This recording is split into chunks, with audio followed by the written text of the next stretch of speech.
всички пристигнахме на границата с Китай. И се нареждаме, за да пресечем, само че трябва да сме по списък. Заради това сега се организираме. Също така трябва да намеря и къде да обменя валута преди да вляза в Лаос. Защото предполагам там, доколкото разбирам, всичко там е с кеш, не е както в Китай. Защото в Китай изобщо не съм ползвал никакъв кеш, използвах приложението Alipay за разплащане. Но в Лаос ще е друга ситуация там. Така че ето ни всички.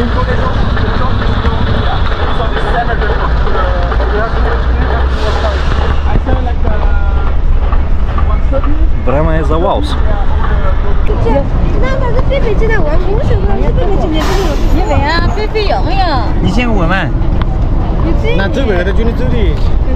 Нещо съмнява, че банкнотата не е истинска или нещо от този сорт.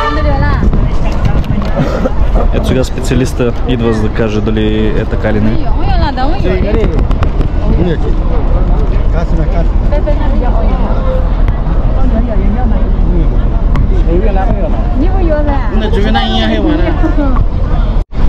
В крайна сметка не ми взеха парите, защото смятат, че са фалшиви или нещо този сорт. Така че явно трябва да обменя в момента, в който пресека границата с Лаос. Ето, че най-накрая мина границата с Лаос. Намира се точно тук зад мен. В момента е 5 часа китайско време.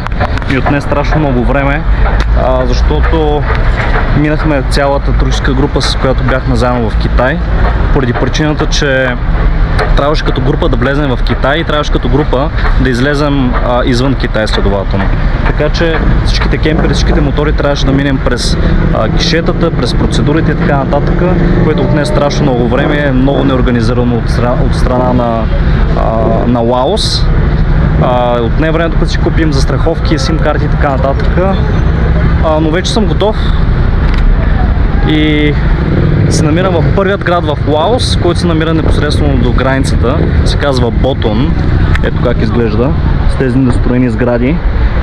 И всъщност, доколкото ми е известно, Ботон е строен от китайците с цел тук да се извършат разни нелегални неща, които не са позволени в Китай. Така че определено тук има много китайски инвестиции, както се личи от плакатите. Но тази вечер ще разбера за какво стана въпрос.